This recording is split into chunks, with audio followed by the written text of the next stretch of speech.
We did it. We made it to chapter 9. Chapter 9 is where all the fun stuff, the less math stuff that I was thinking about in lots of chapter 8, this is where all of that stuff actually lives. There's still some math because it's Chem 1. Chem 20, there's not as much math for this same coverage. So there's going to be some math, but there's more concept stuff. So less calculator and more concept, which is cool. So periodic properties of the elements. We have Dmitry Mendeleev to thank. He's most often credited with ordering our elements on the periodic table by atomic mass. And when he arranged the elements by atomic mass, he saw a repeating pattern of properties. And from that we get the periodic law. So this law is born out of observations. If you play around with a bunch of the elements, mess around with them long enough, you'll see that there's some patterns, there's some properties that are similar amongst them. So when the elements are arranged in order of increasing atomic mass, certain properties recur periodically. Every certain number of elements in this case.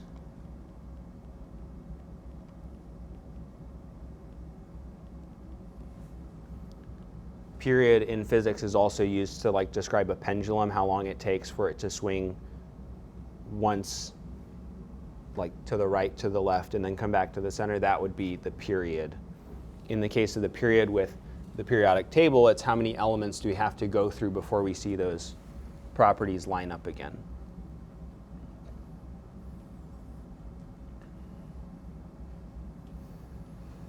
And sometimes atomic mass order didn't fit, and so he followed along with other properties. Nowadays, because we've got really expensive, really fancy instrumentation, we can show why Dmitry Mendeleev's predictions and his periodic law were correct. We also have a lot more elements. Mendeleev they didn't know about nearly as many elements back in his day, and so he was working with kind of a fractured periodic table, and they didn't have quite as much information. He was able to make some predictions.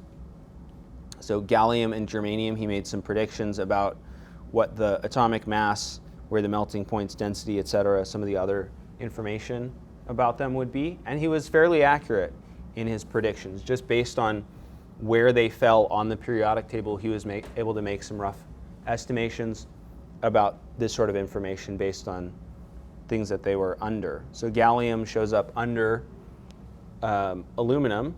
And so based on the way that aluminum behaves and what he thought should go under aluminum on the periodic table, he was able to predict it'll probably have some similar properties to aluminum. He nailed the density.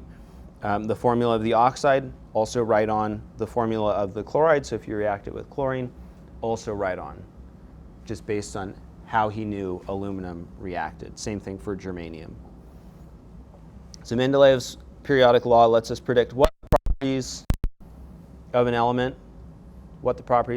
will be based on its position on the table. So we can learn some patterns, we can learn some trends on the periodic table, and we can learn them just kind of as rules. It doesn't explain why those rules work. So for example, all of our noble gases over in the far right column don't react. We know that we haven't learned in this class why they don't react. We know that fluorine, chlorine, bromine, iodine are halogens, all form 1- ions, just because of where they are on the periodic table. If you move one column over, it's 2- ions. We hopefully know these things, but we don't know why those things exist, and that's kind of the focus of this chapter. So quantum mechanics lets us unlock some of these periodic trends and let us know why those exist. As one of the tools to unlock this, we're going to be using electron configurations. So an electron configuration uses our quantum mechanical theory with our orbitals, our n numbers, our SPDF. It uses all of that to describe the behavior of the electrons. Where are electrons located? What orbitals are they in? Which of those shapes might they be in? Which families of shapes? So this tells us the electrons in the atoms that exist and what orbitals they're in. So for example, for hydrogen, which has 1 electron, the only orbital that it has access to in its ground state, in its lowest base state, is the 1s orbital. 1s is our lowest energy orbital, and its 1 electron gets placed into the 1s orbital. So the orbital here is 1s, and we've got 1 electron in that orbital. If we do calculations with Schrodinger's equation, which we didn't really look at, this shows that hydrogen's 1 electron occupies the lowest energy orbital in an atom. So this lines up with this 1s1 that we are looking at here. Unfortunately, Schrodinger's equation for multi-electron atoms can't be exactly solved. A complication of things being complicated. So there's electron-electron interactions, and there's other things that go on that make it a lot more complicated. And there's some other concepts that affect multi-electron atoms. So we've got electron spin and energy splitting of sublevels, SP, DF being our sublevels. Electron spin is what was described by our m sub s, our spin quantum number. So electron spin we can represent in orbital diagrams. An orbital diagram is basically a visual electron configuration.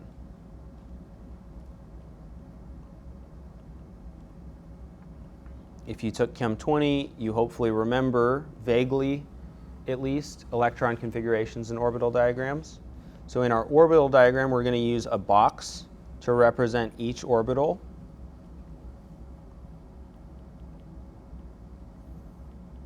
Like our 1s orbital, we only have the 1 spherical shape.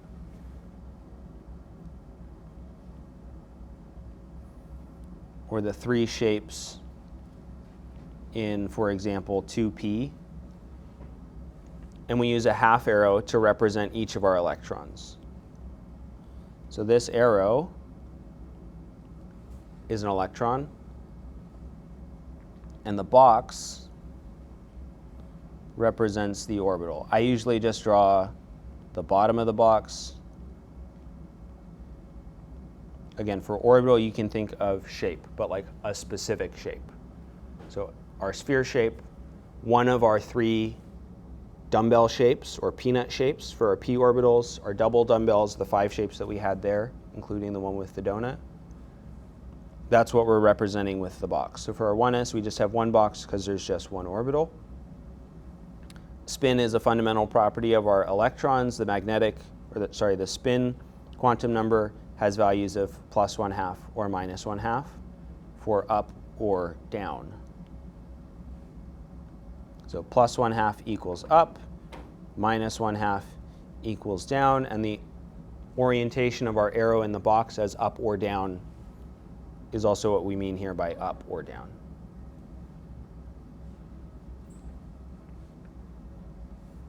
If you have a group of hydrogen atoms, about half of them are going to have spin up, and about half are going to be spin down. The average will be around 0. I usually draw things in starting with up spin first, and then if we've got extra stuff that we need to fill in, it will go in as down spin later. I don't think that's the way that it has to be. Our first of, I think it's technically 3, but basically 2 rules that we've got for electron configurations and orbital diagrams is the Pauli exclusion principle. It's in bold for a reason. So the Pauli exclusion principle says that no 2 electrons in an atom may have the same 4 quantum numbers, which is a complicated way of saying each orbital, a box if it's in an orbital diagram, or a shape if we're thinking about what the actual electron distributions look like, each orbital can have a maximum of 2 electrons, and they have to have opposing spin. If we have 2 electrons in the same orbital, they're going to have 3 identical quantum numbers. They're going to be in the same n level. They're going to have the same L, SP, D, or F. And they're going to have the same M sub L. They'll be in the same specific shape within that family of shapes. And so the 4th quantum number must be different.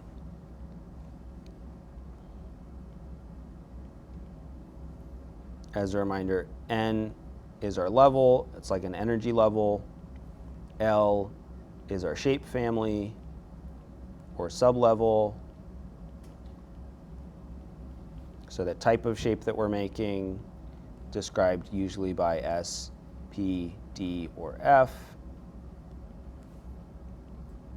M sub L is the specific shape, also the orbital.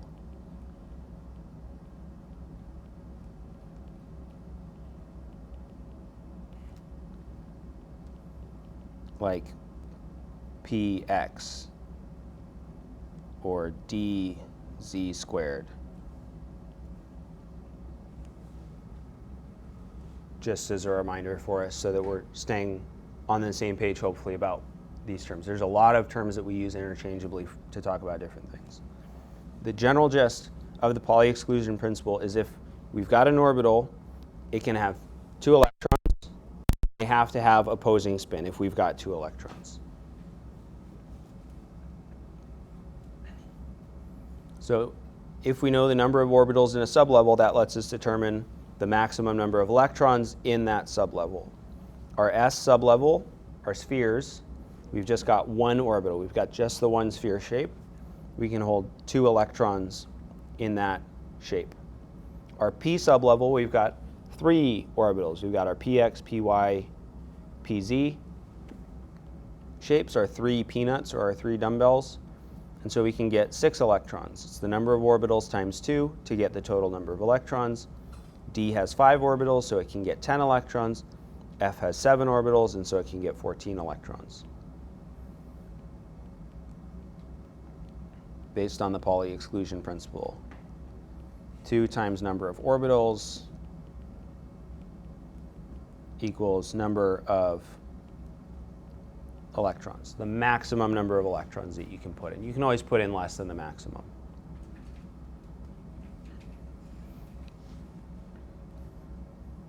Okay, so we looked at hydrogen. We did an electron configuration where we looked at the electron configuration. Here is our electron configuration for helium. So helium has 2 electrons. We know it has 2 electrons because why? How do we know it has 2 electrons?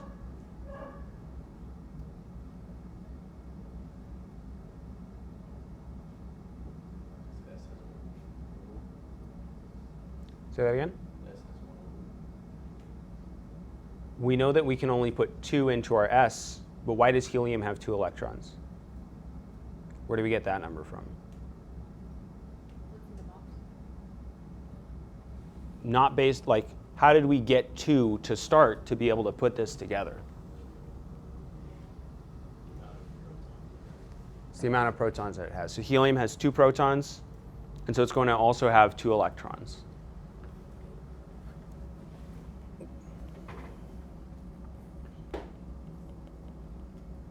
It's always going to have, if it's not an ion, if it's just neutral charge, whatever the atom, whatever the element is, it's going to be the same number as the number of protons, which is the atomic number, usually on the top or in the top right in the case of our periodic table in the class. Okay, so it's got 2 electrons, so we've got helium, it's got 1s, 2, 1s, 1 orbital, because it's in the S family, or the S sublevel, and so we've only got the M sub L equals 0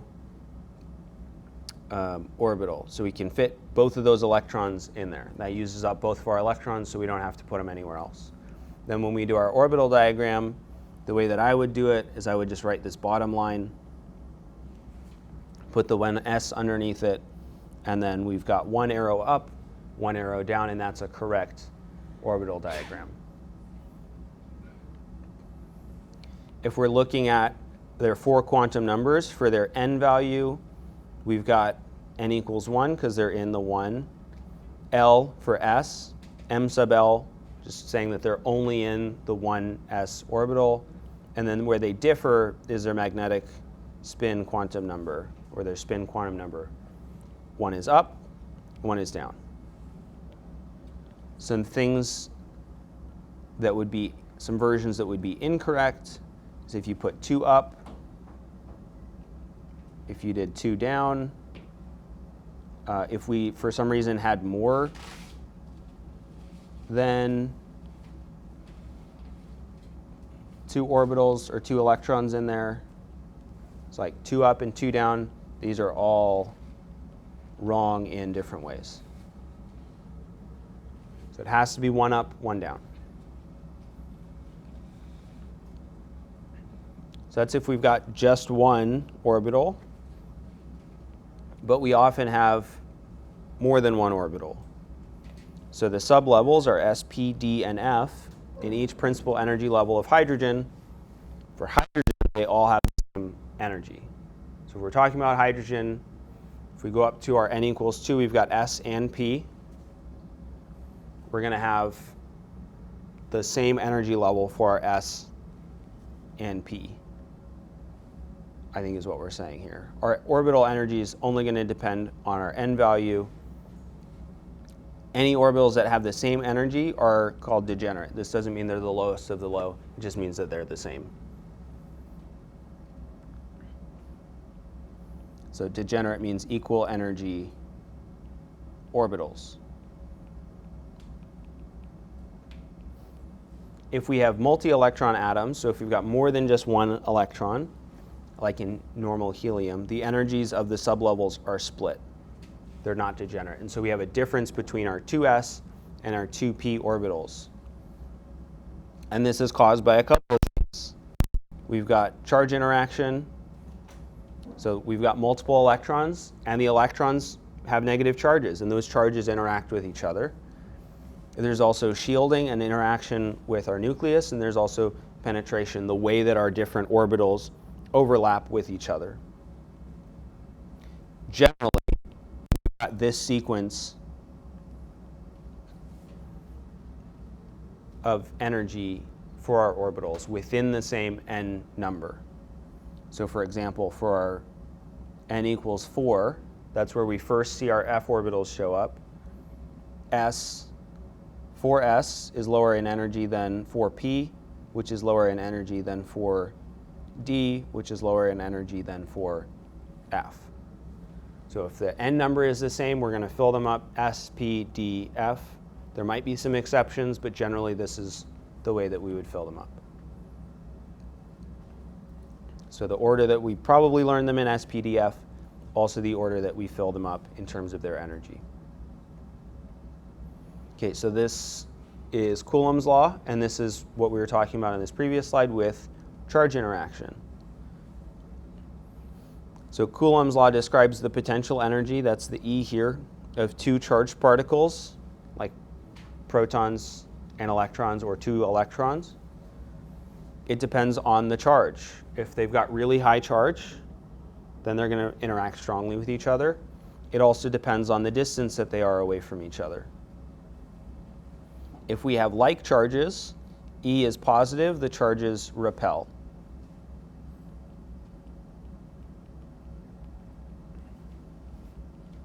So positive E repels, it's unstable.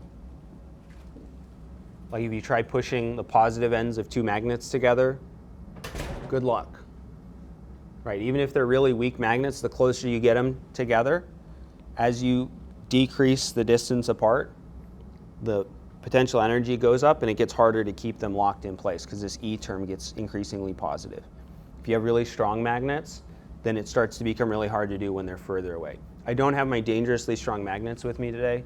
Otherwise, I'd pass them around for you to play around with. But if you do want to play around with some magnets, I do have some in my office. And you can experience this for yourself. If you've got opposite charges, E is negative, so the potential energy is negative, the charges are going to attract, and that's stable.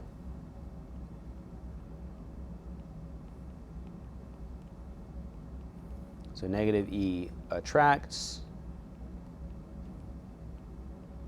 or is more stable. Potential energy increases as the particles get closer together. When the radius, the separation goes down, energy increases, at least in terms of its magnitude. It gets more positive or more negative, depending on the sign of the Q values.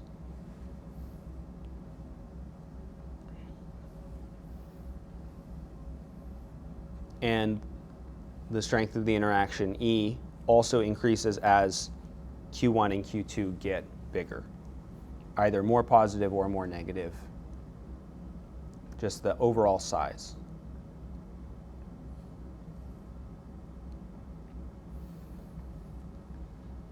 We also have shielding and what's called effective nuclear charge. So if you've got multiple electrons in an atom, they are going to be experiencing attraction of the nucleus. We've got a nucleus in here. We've got a couple of electrons. Nucleus we abbreviate NUC. They're also going to be experiencing repulsive forces between the other electrons, which is part of why things get really complicated, because we don't know where the electrons are at any given time, but we know that they're going to be repelled. And if we've got multiple levels, let me pull some of these out. All right, let's say that we've got multiple levels of electrons. This electron on the outside here is going to get an attractive force between the nucleus, but we've also got these electrons inside here that are going to be a repelling force.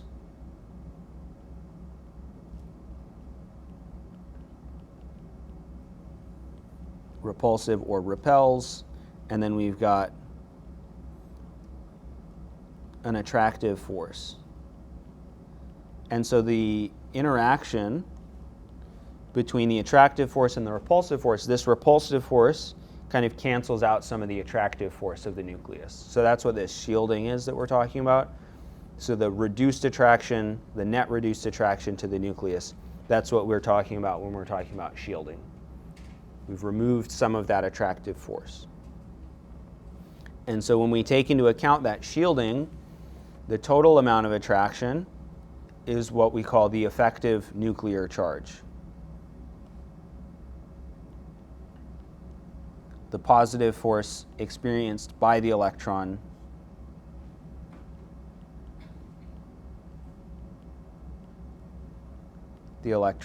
experiences.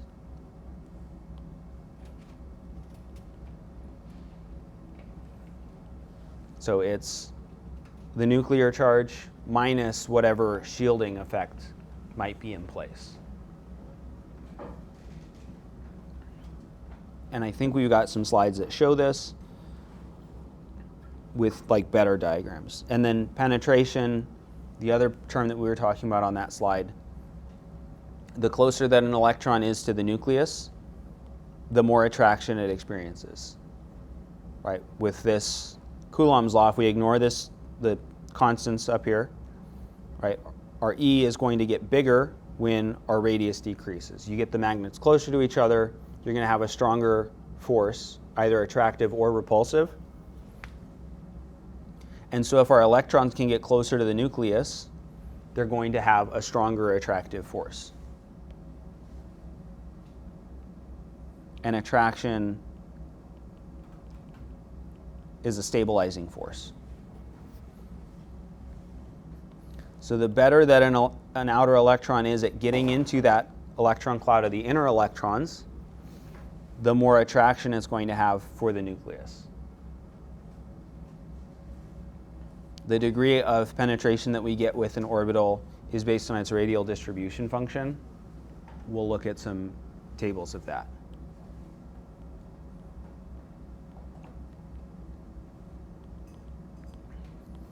So basically the idea is the closer an electron can get to the nucleus, the more stable it's going to be.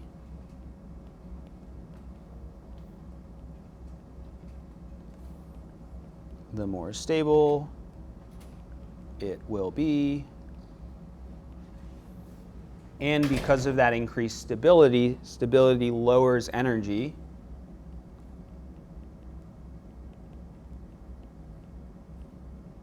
And that's how we end up with orbitals that are not degenerate. They're not the same energy level. The ones that are stabilized drop lower, and so we're going to, as we'll find out later, those ones will get filled up first.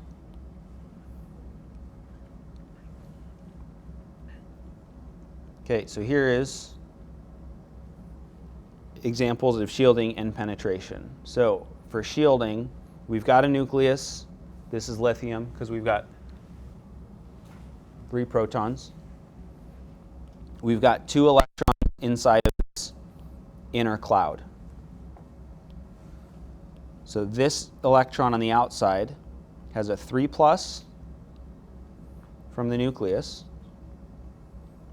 minus 2 from our 2 electrons that are in the way. And so it experiences a net 1+ charge, approximately.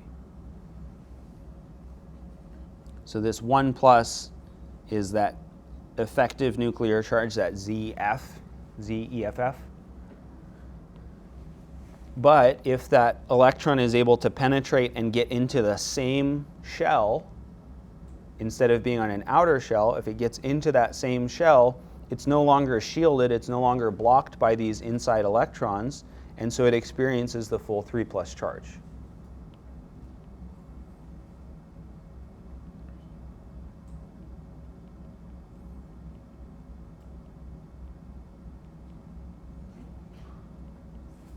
But only while it's inside of that shell. It's not always going to be inside that shell, it'll often be outside.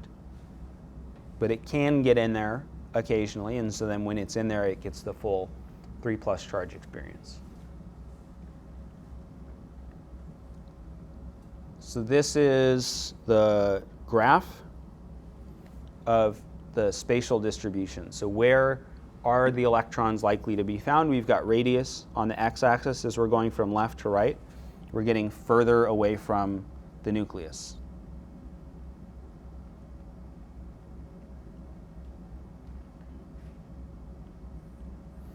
And on the y-axis, we've got the total radial probability, just how likely is it the electron will be found there.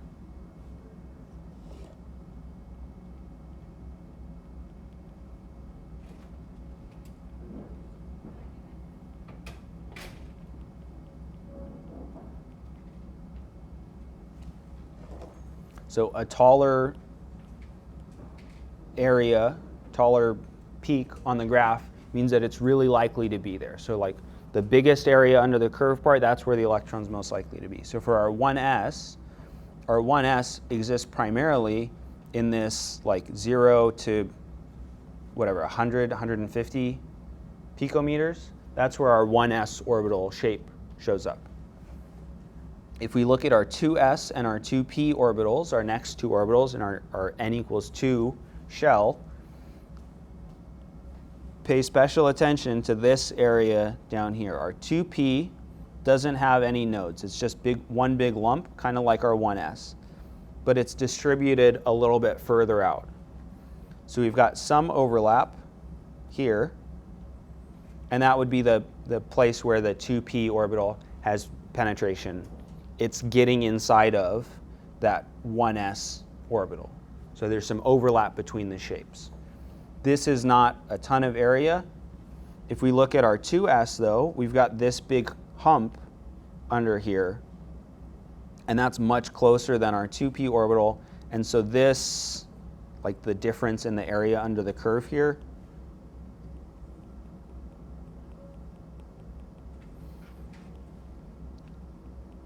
if we compare the places that I've outlined or that I've sort of filled in blue versus the area that I filled in green, the way that those get into this 1s curve ends up making 2s lower in energy than our 2p orbital, just slightly. Basically, it's just got better overlap with the 1s orbital, because they're the same shape, primarily.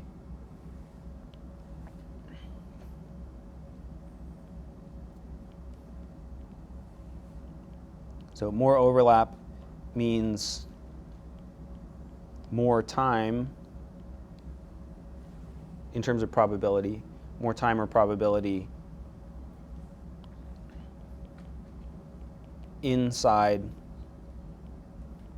in this case, the 1s orbital. And the reason that that's important is because of this change in the effective nuclear force.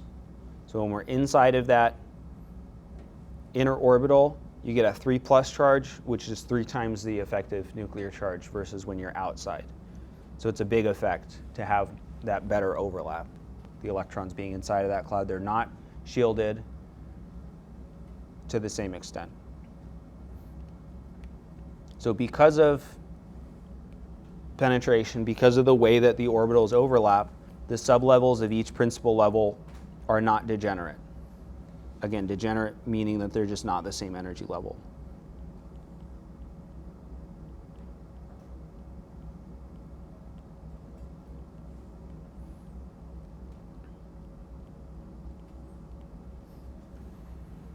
So certain of the orbitals have lower energy, they're more stable.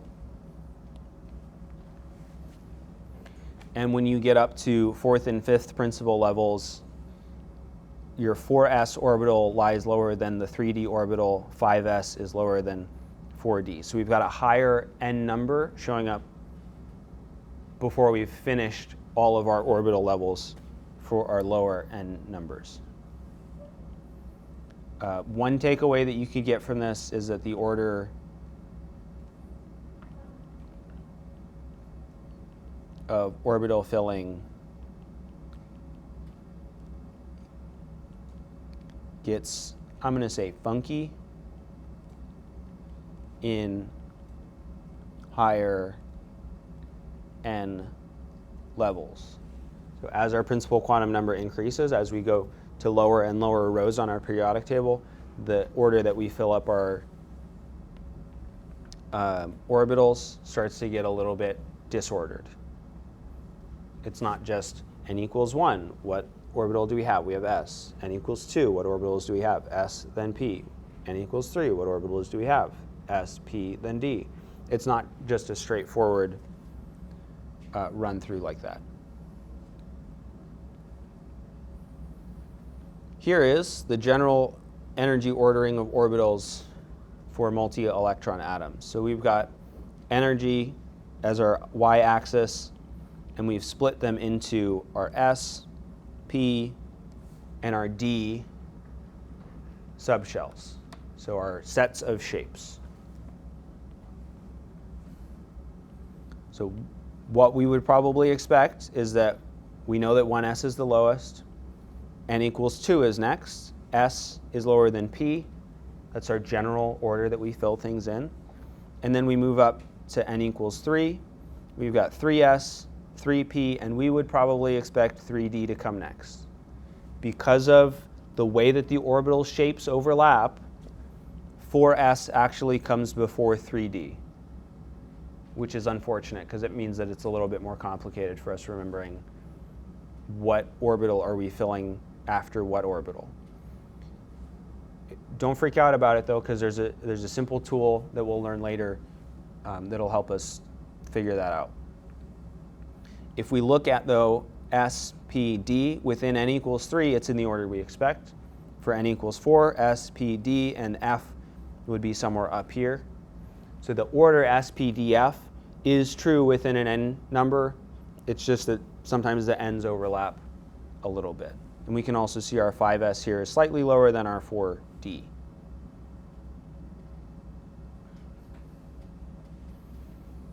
So for filling up our orbitals, we have the German Aufbau principle. Aufbau means building or construction.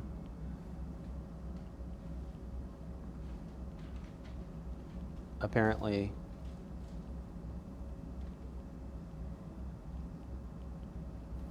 if you're, let's say that hypothetically we're on a construction team and we're putting together a building, and it's going to be a 7-story building. Which story of the building are we going to put in first? Are we going to start with the 7th story of the building?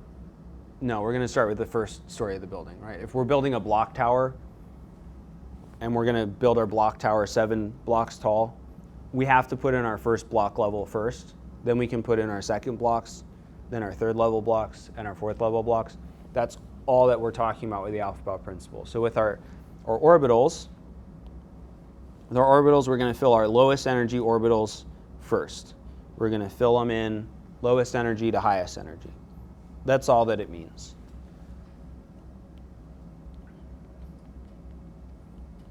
So we're going to fill lower energy orbitals first.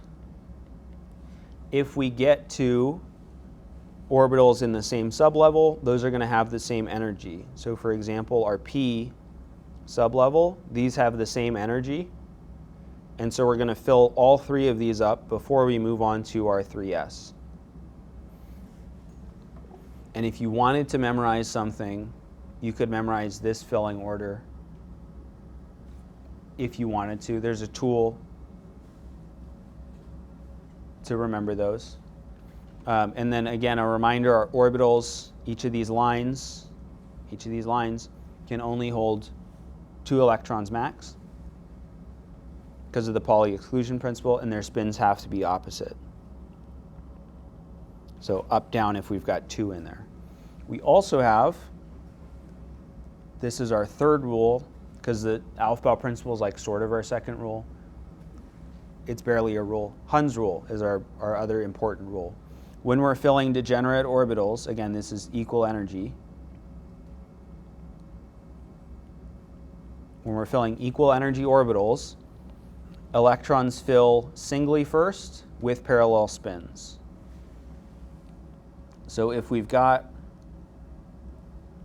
our 2p orbitals, notice that I'm just grouping them 3 boxes for our 3 orbitals. We're not sub-labeling them px, py, pz. So we've got our 3 different peanut or dumbbell shapes.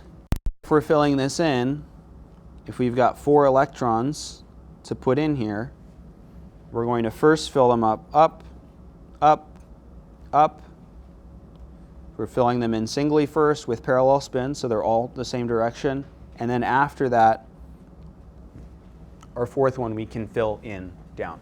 Again, just by habit, I fill in up first and then down later. It would be equally correct to fill in down first and then up after, just as long as you fill them in singly first with parallel spins. Questions so far about all the fun we're having with concepts?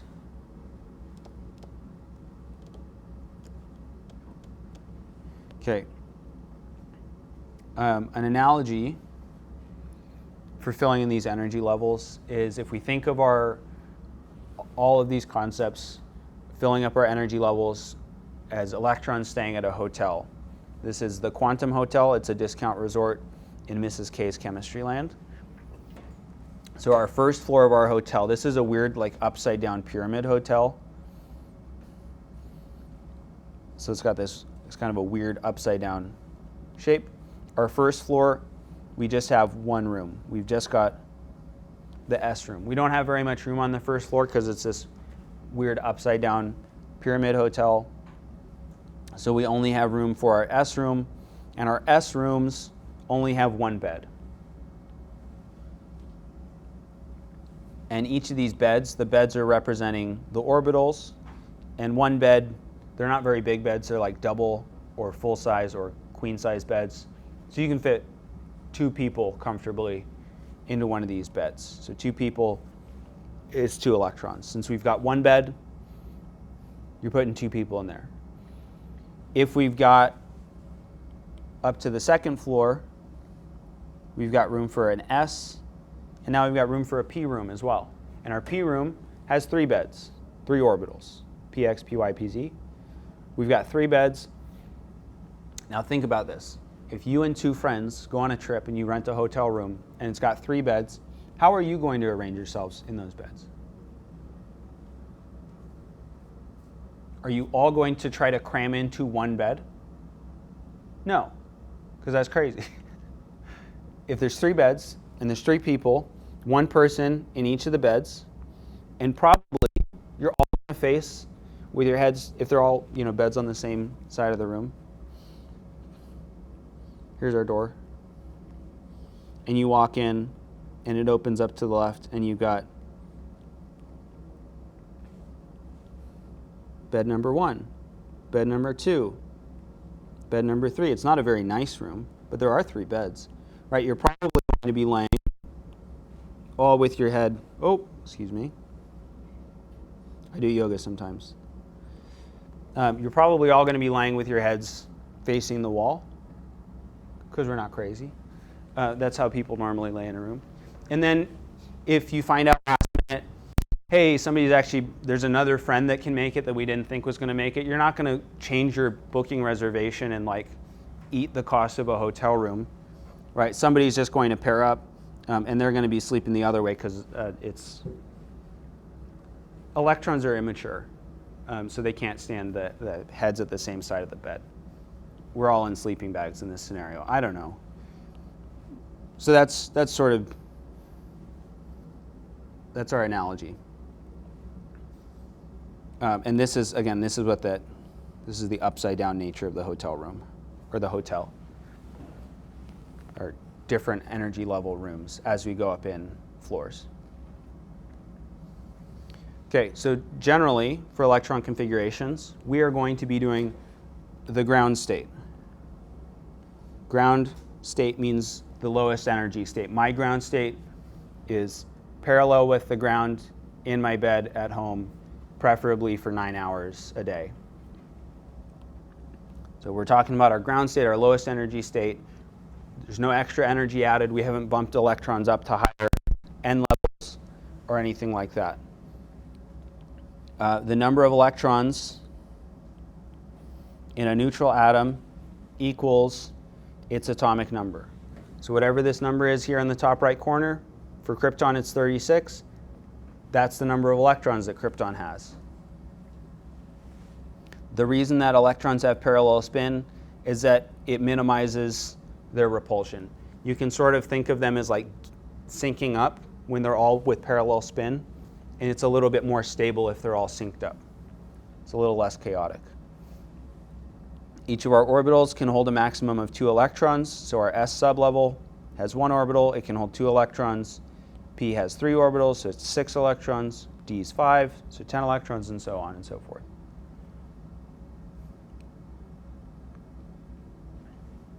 So the electron configuration lists the sublevels in order of filling with the number of electrons in that sublevel written as a superscript. Superscripts because it's further up.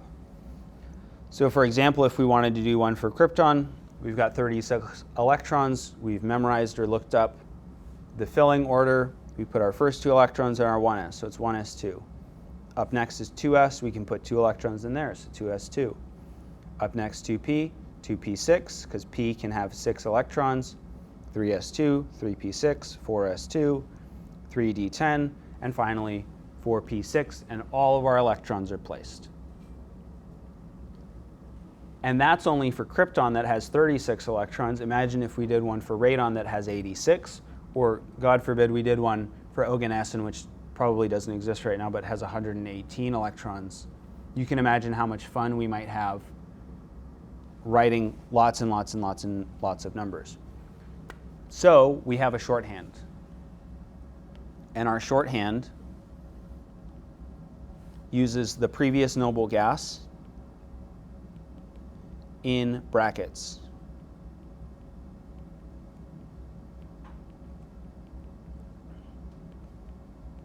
And this is a shorthand for all of the electrons for that noble gas. So for example, if we move over to Rb, rubidium, rubidium is the one that comes right after krypton. And we could write out a full electron configuration, but we don't want to, because why would we? And so instead, we look at what's the previous noble gas. It's krypton. And so we write down krypton. Krypton has 36 electrons. We're doing Rb. 37 electrons. So we subtract out those 36 electrons. We've got one more electron to put in. If we checked our orbital filling diagram, 5s comes next, and we can plop that one electron in. So it's symbol for krypton in brackets, 5s1. We're done with our electron configuration. Super fast, super easy. So we're generally going to be doing that. If you want a more in-depth explanation for electron configurations, I don't know if we'll get one in this class, but I do have videos of electron configurations for my Chem 20, or if you want to stick around for lab and ask questions, I'm happy to go over it. Here's some electron configurations after we did hydrogen and helium. Next up, lithium, beryllium, boron, carbon. And our number of electrons, the same as our number of protons. So we get 1s2, 2s1. Because we've got 3 electrons, we can put 2 into our 1s. Then we've got 1 left over, and that goes into our 2s. Our orbital diagram, we fill in our 1s up, down. Our 2s, we've got 1 electron, we just go ahead and stick it in with upspin. When we get to carbon, now we're starting to fill in some degenerate orbitals. Got our 1s2, 2s2, that takes care of 4 of our 6 electrons. Our last 2 can go into 2p, so 2p2, and we fill them in with parallel spin.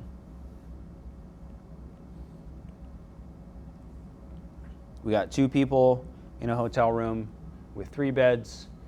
They're taking 2 of the beds. It doesn't matter which ones they pick. We picked the left 2 because they're closest to the door, and so it's just the easiest that way.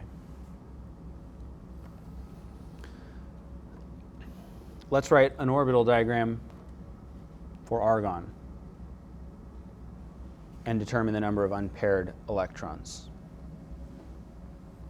So for argon, with an orbital diagram, it's helpful to start with an electron configuration. So argon, we look at it periodic table. It's got 18 protons, so it's got 18 electrons. Our lowest energy orbital is 1s. We can fit 2 electrons into our 1s. So we subtract 2 electrons, we've got 16 electrons left. Up next, 2s. S can fit 2 electrons, so we put 2 electrons in. Subtract another 2 electrons, 14 electrons left. After 2s, 2p. P has 3 orbitals, 3 shapes. 3 shapes times 2 electrons each. 6 electrons can fit in.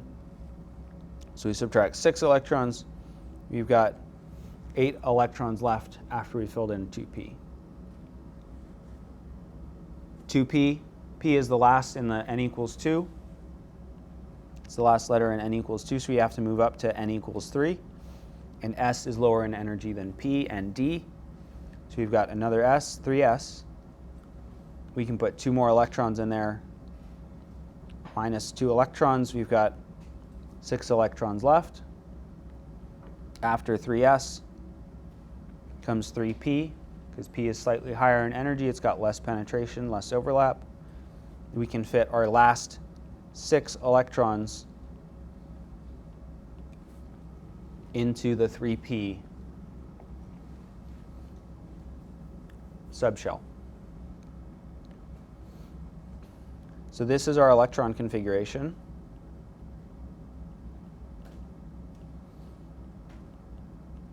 You don't necessarily have to do the subtraction every single step. You can keep track of it in your mind, just make sure you don't screw it up. And then to do the actual orbital diagram,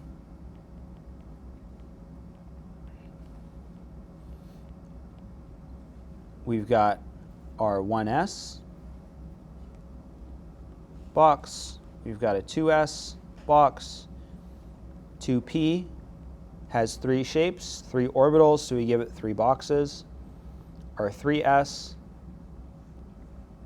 it's s, so it has 1 box. 3p, it's a p, so it has 3 boxes.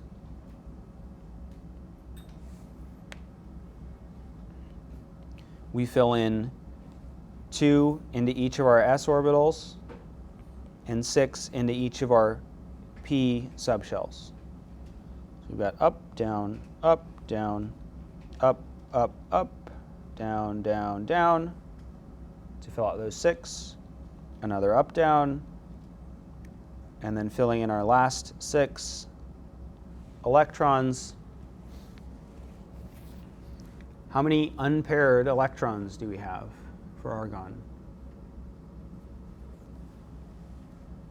How many electrons by themselves, just up or just down?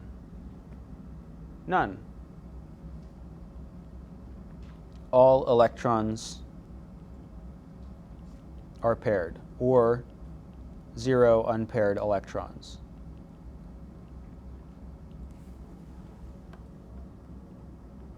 Questions about doing the orbital diagram or the electron configuration for argon there?